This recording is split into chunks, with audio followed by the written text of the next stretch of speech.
don't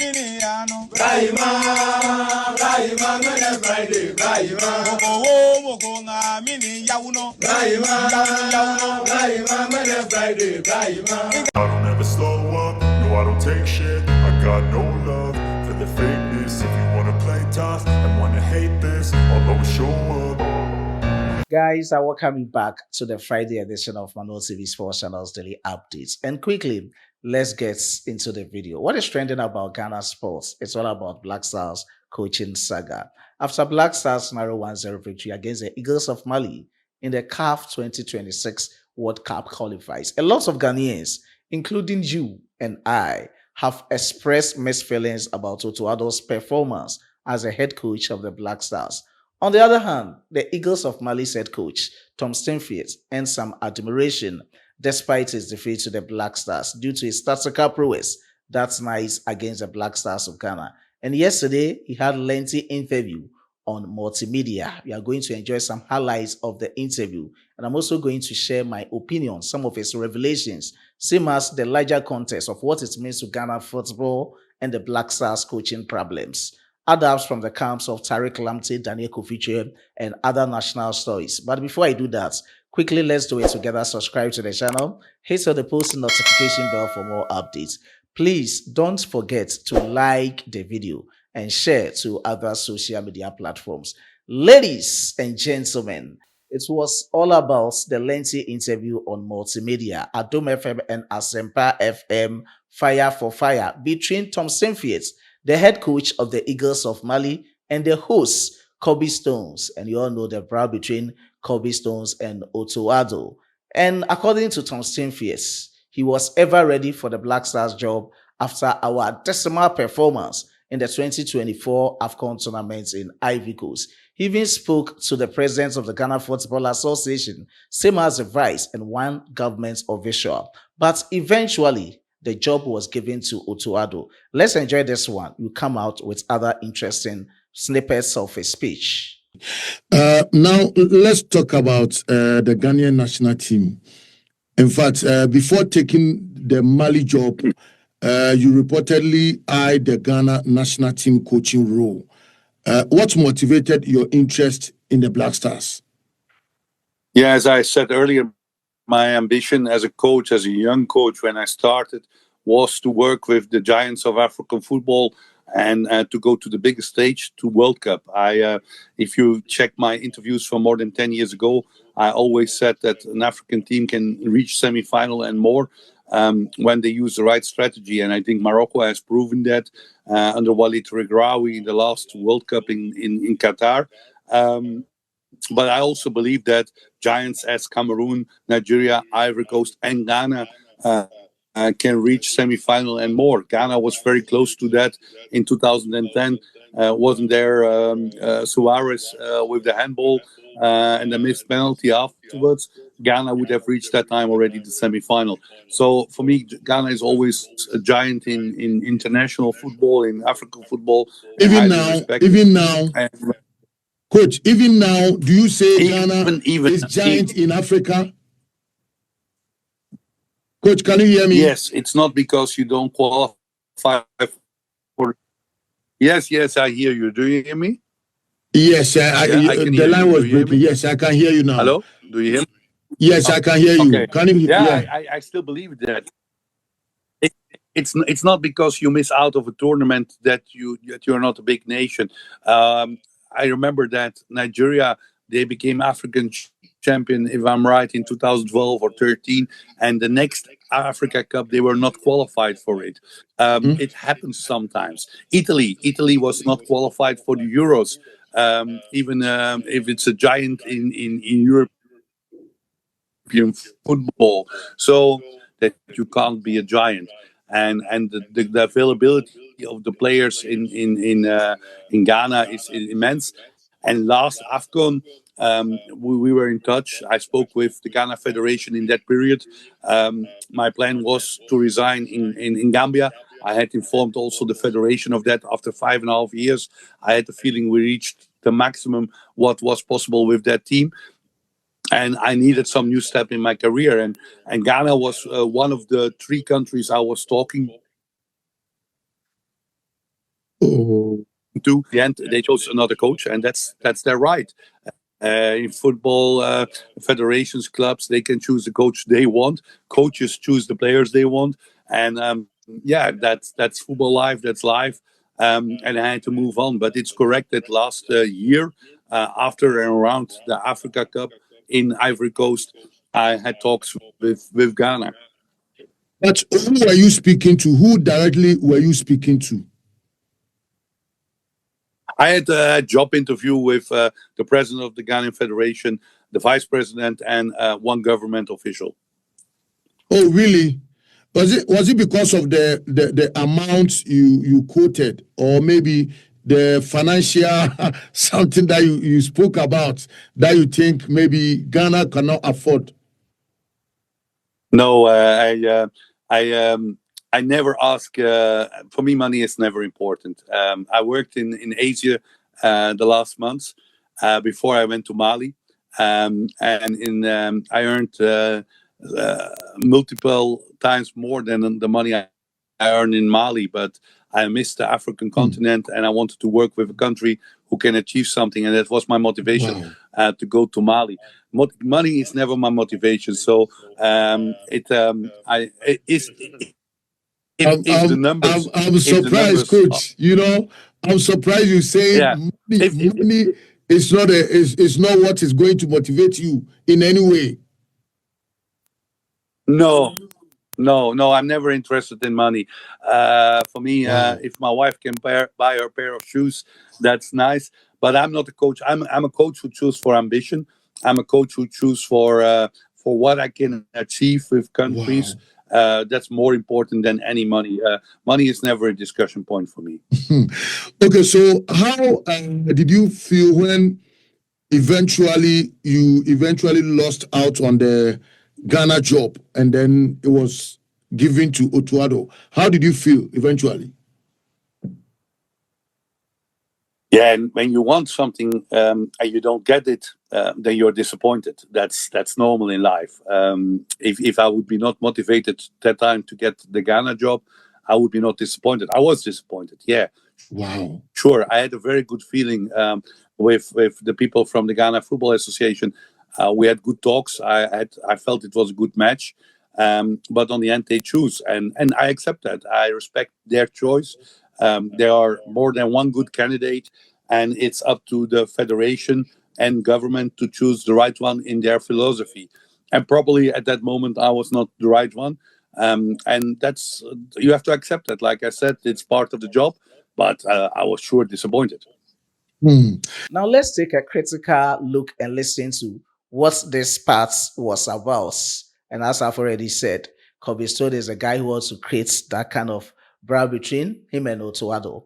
And he said, if a government official come in, let me say to the sports minister specifically come in to say Tom Saintfiet, come and head the Black Stars and Otuado to be your scouts, will you be and are you ready to come? And he gave resolute, genuine, and professional answer. According to him, he's under contract with Mali until 2026, and that of Otuado is until 2027. And it will be a disrespect to come out now to say that he's ever ready for Black Stars job, but he's ever ready working with Otuado just after his contract and wherever it will be. Let's enjoy this moment with Kobe Stone and Tom Saintfiet about the Black Stars coaching job.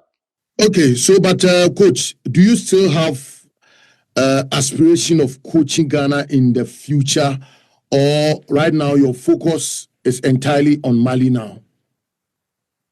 Yeah, right now my focus is entirely on Mali. It would be disrespectful to the Malians and to my employer to say that I want to coach Ghana. But contracts are ending, and after contracts, coaches need new jobs. And in that perspective, yeah, it would be for at the moment. I'm a Mali coach. I'm happy to be Mali coach. I love working with my staff. I love working with my players, and I have a target. First of all, in October, to win against Chad and to win against Madagascar, and then the next target is to go to the Africa Cup with the goal to reach minimum the semi-final and even to try more. But in football, you never know. And like I said, as a coach, you always want to work with the best. If you're coaching a good team, Villarreal, you must have the ambition to coach Real Madrid. If you coach Brighton, you must have the ambition to coach Chelsea or anything. So as a coach, the right ambition is always there. But now, at this moment, I'm very happy with Mali, and my focus is on the Mali job. And now let me share my opinion about this whole brouhaha. We should be very professional in some of these things. We shouldn't act based on emotions. We are not impressed so far with Otoado's performance as the head coach of the Black Stars. Same as I am also not impressed with his performance. But we should go in with a professional way. We all know that other coaches, including Tom Saintfiet, are ever ready for the Black Star job. And even when you look at the answer, he was very resolute and professional in the answer that he gave. This is not the right time for him to choose the Black Star job. This is the right time for me to encourage Otuado till the end of the 2026 World Cup qualifies. After everything, we can assess the manner in which he qualified the Black Stars for the 2026 World Cup tournament to see whether he's the best fit for the Black Stars job or not. We are the same people when you bring in other coaches. You'll be complaining, this is not the best man for the job, this is not this is not this. Whoever knows the Black Stars knows that when he comes in, he can coach the Black Stars. So we should follow the procedure. If Otuado is not the best coach for the team just after the World Cup qualifies, we should be in that genuine procedures or processes to get the best man for the Black Star job. It might not be Tom Saintfiet, and I've seen a lot of people calling for Tom Saintfiet that is the right man. Who knows that he might also come in to have other challenges. That is part of football. So at this moment, our focus should be on qualifying for the 2026 World Cup tournament. And just after that, we should know the best way out for reassessing our technical team, whether other technical staffs will come in or whether Otuado and his technical team will leave the Black Stars. That should be the discussions at this moment. I know it's quite difficult for people to decipher or fathom, but there's a right way to go by from my opinion. You can also share yours decently in the comment box. Now, let me proceed from the camp of Tariq Lamptey. He has started his first training session with his club side, Fiorentina, in the Serie A, and we are expecting to see more of him in the Serie A in the 2025-2026 season. It's a piece of good news for Tariq Lamptey in his new club, Fiorentina. About Daniel Kofice, I saw this post from Listowel Mensah of Angel Group. And according to this post, I needed to do follow-up to know how things are going. Let me read out what he said or what he wrote on his official Twitter page. According to him, Daniel Kofice is progressing in rehab from his long-term ACL injury, that is since 2023, with a relapse. Recent updates show he is training on the grass and back in Freiburg squad, expected to return late September, though no firm timeline. Fingers crossed for his comeback. So these were the exact words from Listowel Mensah. According to him, there is no firm timeline for the recovery of Daniel Kofice. And I did a further check to know how things are going based on Bundesliga's injury updates. And when you go into the Freiburg team, you can see that he's the last man on the list. He's having knee injury. As it stands now, they don't know the expected return dates of Daniel Kofice. But according to Listowel Mensah, it will be late this month, and we hope to see more of Daniel Kofice subsequently with his club side, SC Freiburg, and that of the national team, the Black Stars. And that is the latest coming in from the camp of Daniel Kofice. And we wish to see a piece of good news from his camp. I know it's quite difficult for him at this moment. Over 2 years, quite pathetic to see from Daniel Kofice. Let me end this up from the Ghana athletic team. They are now in Tokyo to represent Ghana in the Tokyo 2025 World Athletics Championship, which is scheduled to take place from the 13th to the 21st of September 2020, from the 12th rather to the 21st of September 2025. I've already spoken about Ghana being represented by 8-member squad, and let's check out our itinerary for the events. So far, you'll be represented in all the events, relays, other field events, and whatever it is in the athletics. Now, let's check out men's 100 meters heats. On the 13th of September, tomorrow, 11:35 a.m., Benjamin Azamati and Saminu Abdul Rashid will compete for Ghana in the men's 100 meters heats. 11:45 a.m., 14th of September 2025, men's 100 meters semi-finals. Same Benjamin Azamati, if they're able to progress, with Rashid Abdul Saminu. 14th September 2025, 1:20 p.m. You have the men's 800 meters heats.